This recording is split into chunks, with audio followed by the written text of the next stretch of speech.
વિદ્યાર્થી મિત્રો, પ્રશ્ન પહેલો ઓમિટ છે. બીજાની રકમ મેં તમને હમણાં કીધી. જો તો પ્રશ્ન બીજાના પહેલાં દાખલામાં શું કીધું? પી એ એક છેદ ક્યુના વ્યસ્ત પ્રમાણમાં ચાલે છે. જ્યારે પી બરાબર 15 હોય તો ક્યુ બરાબર 4. તો એનો અર્થ એ થાય, આપણે વ્યસ્ત ચલનનું ચિહ્ન કાઢે તો પી બરાબર કે છેદ ક્યુ લખાય ને, એટલે ક્યુ બરાબર કે બરાબર પી ગુણ્યા ક્યુ થાય. હવે આપણે પી અને ક્યુની આ કિંમત મૂકીને કેની વેલ્યુ ગોતીએ. માટે પી બરાબર 15 હોય ત્યારે, એટલે પીની જગ્યાએ 15 લખવું, બરાબર કેના છેદમાં ક્યુની જગ્યાએ 4 લખવાનું. માટે કે બરાબર 15 ગુણ્યા 4, 15 ચોખ્ખું 60. એટલે પી ક્યુની વેલ્યુ મળી આપણને 60. એટલે પી ક્યુ બરાબર 60 આ ચલનનું સમીકરણ છે, અને કે બરાબર 60 એ ચલનનો અચળાંક છે. એ જ રીતે બીજો, ત્રીજો અને ચોથો દાખલો આપણે કરવાનો છે. તો બીજાની રકમમાં ધ્યાન આપો. ઝેડ વેરીઝ 1/W, એટલે કે ઝેડ એ ડબલ્યુના વ્યસ્ત પ્રમાણમાં છે. જ્યારે ઝેડ બરાબર 2.5 હોય ત્યારે ડબલ્યુ બરાબર 24. હવે આપણે આ સમીકરણની અંદર વ્યસ્ત ચલનનું નિશાની કાઢીએ તો ઝેડ બરાબર કેના છેદમાં ડબલ્યુ. હવે ઝેડ અને ડબલ્યુની કિંમત લખીએ. 2.5 બરાબર કેના છેદમાં, માટે કે બરાબર 2.5 ગુણ્યા 24. જો બાજુમાં ગુણાકાર કરીને બતાડ્યો છે, તમારે પણ તમારી જાતે આ રીતે ગુણાકાર કરવાનો છે. માટે કે બરાબર 60.0. 2.5 જમણેથી ડાબે જતાં એક સંખ્યા છોડીને પોઈન્ટ આવે એટલે 60.0 આવે જવાબ. તો કે બરાબર 60.0 આ ચલનનો અચળાંક થયો, અને ઝેડ ગુણ્યા ડબલ્યુ બરાબર કે એ ચલનનું સમીકરણ છે. એટલે કે ઝેડ ડબલ્યુ બરાબર 60.0 એમ. હવે એ જ રીતે ત્રીજો અને ચોથો દાખલો છે. તો ત્રીજા દાખલાઓ તમારી જાતે કરો સમજીને હોમવર્કમાં. ચોથા દાખલામાં ધ્યાન આપો. X varies 1/√y. જ્યારે એક્સ બરાબર 15 હોય ત્યારે વાય બરાબર 9. માટે એક્સ બરાબર કેના છેદમાં √y. માટે કે બરાબર એક્સ ગુણ્યા √y. માટે એક્સ ગુણ્યા √y બરાબર 15 ગુણ્યા √9 બરાબર 15 ગુણ્યા √9નું વર્ગમૂળ 3 આવે, એટલે 15 ગુણ્યા 3. માટે કે બરાબર 45. તો આ થયો ચલનનો સ્થિરાંક, અને એક્સ ગુણ્યા √y બરાબર 45 એ ચલનનું સમીકરણ છે.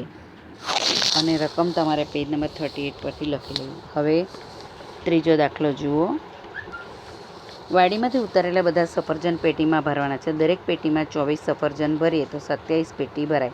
પણ જો દરેક પેટીમાં 36 સફરજન ભરીએ તો એવી કેટલી પેટીઓ ભરાશે? અહીંયા આગળ મેં રાશિ કઈ આપી છે? તો કે સફરજન અને પેટીની સંખ્યા. એટલે એક પેટીમાં સફરજનની સંખ્યા બરાબર x અને પેટીની સંખ્યા બરાબર y. હવે જ્યારે એક પેટીમાં 24 સફરજન ભરતા હતા તો એવી 27 પેટી ભરાણી. બરાબર, એટલે 24 સફરજનની લાઈનમાં 24 અને પેટીની લાઈનમાં 27. તો 24ની જગ્યાએ આપણે 36 સફરજન ભરીએ, એટલે 24ની બાજુમાં 36 સફરજન ભરીએ તો એવી કેટલી પેટી જોઈએ? ધારો કે ત્યાં આપણે ક્વેશ્ચન માર્ક કર્યો. બરાબર. હવે જો તમે સફરજનની સંખ્યા જો, તો પહેલાં 24 હતી, હવે 36 થઈ, એટલે સફરજનની સંખ્યા વધી ગઈ, એટલે બાજુમાં બોક્સમાં લખવાનું વધે. તો જો સફરજનની સંખ્યા વધે તો પેટી ઓછી જોઈએ ને, એટલે પહેલાં 27 જોતી હતી, તો હવે એનાથી ઓછી જશે. એટલે 36ના નીચે આપણે પેટીની સંખ્યા ગોતવાની, એટલે આપણે ક્વેશ્ચન માર્ક કરીએ અને પેટીની સંખ્યા ઘટશે. એટલે જો અહીંયા આગળ એક રાશિ વધે તો બીજી રાશિ ઘટે. મતલબ કે આ ઉદાહરણ વ્યસ્ત ચલનનું છે, અને જ્યારે પણ ઉદાહરણ વ્યસ્ત ચલનનું હોય ત્યારે એક્સ ગુણ્યા વાય ગુણોત્તર અચળ હોય.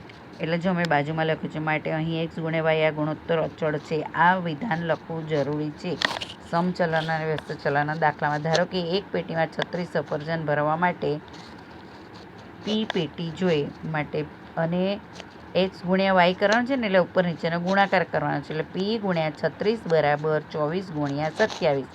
માટે પી બરાબર 24 ગુણ્યા 27ના છેદમાં 36. જો બાજુમાં મેં છેદ ઉડાડીને તમને બતાડ્યું છે. એટલે 24 અને 36નો છેદ કેવી રીતે ઉડે? 12 દુ 24 અને 12 કરી 36, પછી 3 એકુ 3 અને 3 નવાને 27. છેદમાં 1 આવે એટલે ભાગાકારની ક્રિયા પૂરી થાય, અને 2 નવાને કેટલા થાય? 18. એટલે 18 પેટી જોઈશે. માટે એક પેટીમાં 36 સફરજન સમાય તેવી 18 પેટી જોઈએ.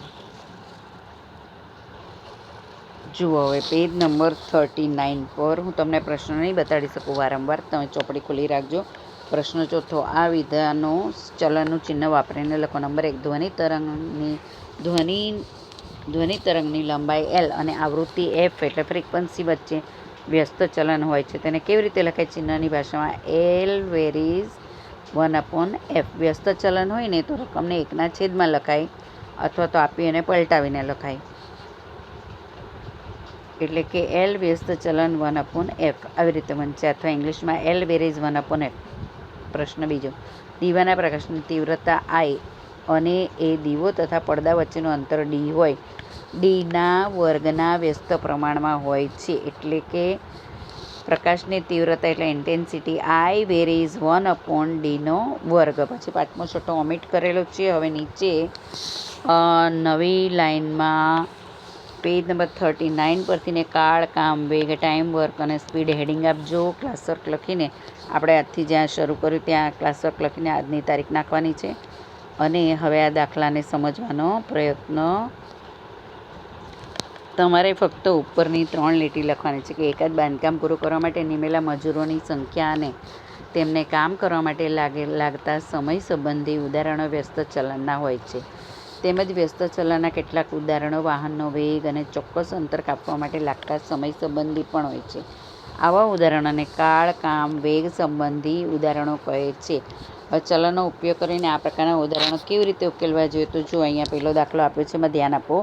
મેં પેન્સિલથી માહિતી પણ લખી હતી. એક ખેતરમાં પાકેલી શીંગો ઉતારવાનું કામ 15 સ્ત્રીઓ 8 દિવસમાં પૂરું કરે છે, તો તે જ કામ 6 દિવસમાં પૂરું કરવા માટે કેટલી સ્ત્રીઓ કામ પર હોવી જોઈએ? જો પહેલાં સ્ત્રીઓની સંખ્યા કેટલી હતી, અહીંયા આપણે કઈ રાશિ આવે છે? સ્ત્રી અને દિવસ. એટલે પહેલાં ડાબી સાઈડ લખો સ્ત્રી અને નીચે દિવસ.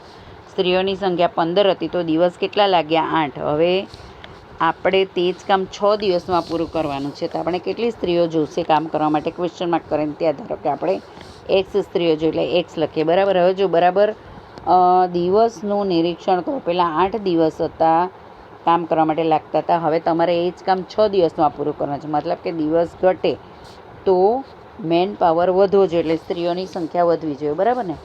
એટલે ત્યાં આગળ એની રાઇટ હેન્ડ સાઈડ પર આવશે દિવસની લાઇનમાં ઘટે અને સ્ત્રીઓની સંખ્યા વધે. માટે આ ઉદાહરણ વ્યસ્ત ચલનનું થયું. એટલે x અને yનો ગુણાકાર થાય ને એટલે ઉપર નીચેની રાશિનો ગુણાકાર થાય એમ. એટલે x ગુણ્યા 6 બરાબર 15 ગુણ્યા 8. અહીં આગળ જો તમને આ રીતે કરીને બતાડ્યું છે, એને એકદમ સિમ્પલ ફોર્મમાં મેં તમને સમજાવી દીધું કે 15 8 કેટલા થાય. જ્યારે જો અહીં આગળ તમને કીધું ને કામ પૂરું કરવા માટે લાગતા દિવસો અને સ્ત્રીઓની સંખ્યા વચ્ચે વ્યસ્ત ચલન હોય તો દિવસોની સંખ્યા d વડે બતાવો, સ્ત્રીઓની સંખ્યા n ધારી. એટલે d is inversely proportional to 1/n. d એટલે કે d ગુણ્યા n બરાબર k. એટલે જ્યારે n બરાબર 15 હોય તો d બરાબર 8, તો k બરાબર d ગુણ્યા n બરાબર 15 ગુણ્યા 8 એટલે 120 થયા ને. હવે આપણે dની જગ્યાએ 6 મૂકીએ તો nની કિંમત આ સમીકરણ પરથી આપણે ગોતવાની, જ્યાં kની વેલ્યુ 120 લખવાની છે. એટલે d ગુણ્યા n બરાબર 120. માટે d ગુણ્યા n બરાબર 120માં હવે dની જગ્યાએ 6 લખીએ અને nની કિંમત ગોતીએ. એટલે 6 ગુણ્યા n બરાબર 120. માટે n બરાબર 120ના છેદમાં n. પછી 6 એકુ 6 અને 6 દૂને 12 અને એકમનું શૂન્ય મૂકી દે એટલે ઉપર અંશમાં આવશે 20. બરાબર ને? 20 છંગ 120 થાય અને 6 કાપીને 1 આવે, છેદમાં 1 આવે એટલે ભાગાકારની ક્રિયા પૂરી. માટે n બરાબર 20. એટલે 6 દિવસમાં કામ પૂરું કરવા માટે 20 સ્ત્રીઓ કામ પર હોવી જોઈએ. હવે એના પછીનો બીજા દાખલાની રકમમાં ધ્યાન આપો. એક વાહનનો સરાસરી વેગ 48 પ્રતિ કલાક હોય ત્યારે ચોક્કસ અંતર કાપવા માટે 6 કલાક લાગે, તો તે વાહનનો વેગ કલાકે 72 કિલોમીટર હોય તો તેટલું જ અંતર કાપવા માટે કેટલો સમય લાગશે? તો જુઓ, ધારો કે વાહનનો વેગ પ્રતિ કલાકે s કિલોમીટરને લાગતો સમય t હોય તો વેગ અને સમય વચ્ચે વ્યસ્ત ચલન આવે ને, વેગ વધે તો સમય ઘટે અને વેગ ઘટે તો સમય વધે, એટલે વ્યસ્ત ચલન. એટલે s એ tના વ્યસ્ત ચલન એટલે s વેરીઝ 1/t. માટે s ગુણ્યા t બરાબર k, જ્યાં k અચળાંક છે. માટે k બરાબર s ગુણ્યા t બરાબર 48 ગુણ્યા 6 બરાબર 288. એ બંનેનો ગુણાકાર કરે તો 288 આવે. બરાબર. આડો ગુણાકાર આવડે છે ને? 6 × 8 = 48નો આઠડો વધી પડી 4 × 6 = 24 ને 4 = 28. આ રીતે એમ. તો આ રીતે જાતે ગુણાકાર કરો. હવે એટલે આપણે ચલનનો અચળાંક મળ્યો. હવે એસ બરાબર 72 હોય ત્યારે ટીની કિંમત કેટલી આવે? તો એસ ગુણ્યા ટી બરાબર 288 માટે એસની જગ્યાએ આપણે 72 લખીએ. 72 ગુણ્યા ટી બરાબર 288 માટે ટી બરાબર 288/72. બાજુમાં પેન્સિલથી જાતે ભાગાકાર કરો. તો ભાગાકાર કરીએ તો 72 ચોખ્ખું 288 આવે. એટલે 72 એકુ 72 અને 288 કાપીને 4 લખો. એટલે ટીની કિંમત મળે આપણને 4. માટે વેગ કલાકે 72 કિલોમીટર થાય તો એટલું જ અંતર કાપવા માટે 4 કલાકનો સમય લાગશે. વિદ્યાર્થી મિત્રો, આ બંને દાખલા પેજ નંબર 39 અને આ 40 પરના લખી લેજો. હા, મહાવરા સંગ્રહ 7.3 હેડિંગ આપો. પહેલો દાખલો ઓમિટ કરેલો છે. તો હવે આપણે બીજો દાખલો કરીએ. જો 15 મજૂરોને એક ભીત બાંધવા માટે 48 કલાક લાગે છે તો 30 કલાકમાં કામ પૂરું કરવા માટે કેટલા મજૂર જોઈશે? તો અહીંયા આગળ મેં તમને રફલી જો દાખલો ગણીને બતાડ્યો છે કે મજૂર અને સમય 15 મજૂર હોય ત્યારે 48 કલાકનો સમય લાગે, તો 30 કલાકમાં કામ પૂરું કરવું હોય તો કેટલા મજૂર લાગે? ત્યાં જો મેં ક્વેશ્ચન માર્ક કર્યો છે. એટલે અહીંયા આગળ સમય ઘટે તો મજૂરની સંખ્યા વધશે. માટે અહીં વ્યસ્ત ચલન છે, માટે એક્સ ગુણ્યા વાય એ ગુણાકાર અચળ. મજૂર પાસે એક્સ લખજો અને સમય પાસે વાય લખજો. એટલે એક્સ ગુણ્યા વાય અચળ માટે એક્સ ગુણ્યા 30 બરાબર બાજુમાં લખી નાખવાનું કે ધારો કે 30 કલાકમાં કામ પૂરું કરવા માટે થઈને એક્સ મજૂર જોઈએ. એટલે એક્સ ગુણ્યા 30 ઉપર નીચેનો ગુણાકાર આવશે. અહીંયા આગળ ધ્યાનમાં આવે છે ને બધાને. એટલે એક્સ ગુણ્યા 30 બરાબર 15 ગુણ્યા 48 માટે એક્સ બરાબર 15 ગુણ્યા 48/30 અને પછી છેદ ઉડાડીને શું જવાબ આવે છે તે જાતે ટ્રાય કરો. ત્યાં જુઓ, અહીંયા આગળ મેં છેદ ઉડાડીને બતાડ્યું છે. તમારે નોટમાં આ પ્રમાણે લખવાનું છે. ઉદાહરણ એક્સ બરાબર 15 ગુણ્યા 48/30. 15 એકુ 15, 15 દુ 30, 2 એકુ 2 અને 24 દુ ને 48. 48 કાપીને 24 લખવાનું. છેદમાં 1 આવી ગયો. 2 એકુ 2 ને 24 દુ 48 કર્યા એટલે જવાબ આવ્યો 24 એકુ 24. માટે એક્સ બરાબર 24. એટલે તે કામ પૂરું કરવા માટે 24 મજૂર જોઈએ. એ જ રીતે ત્રીજા દાખલામાં ધ્યાન આપો. થેલીમાં દૂધ ભરવાના યંત્ર દ્વારા દર 3 મિનિટમાં અડધા લીટરની 120 થેલી ભરાય તો 1800 થેલી ભરવા માટે કેટલો સમય લાગે? તો જો વિદ્યાર્થી મિત્રો, 3 મિનિટમાં 120 થેલી ભરાય તો 1800 થેલી ભરવા માટે સમય વધારે લાગે, બરાબર ને? એટલે કે આ ઉદાહરણ સમચલનનું છે. એટલે આપણે જે રાશિ આપી છે એ લોકો પહેલાં સમય અને કામ. સમય મિનિટમાં, કામ થેલીની સંખ્યા, થેલી એમ લખ્યું છે બાજુમાં. એટલે જો 3 મિનિટમાં 120 થેલી ભરાય તો 1800 થેલી ભરવા માટે કેટલો સમય લાગે? ધારો કે 1 મિનિટ લાગે.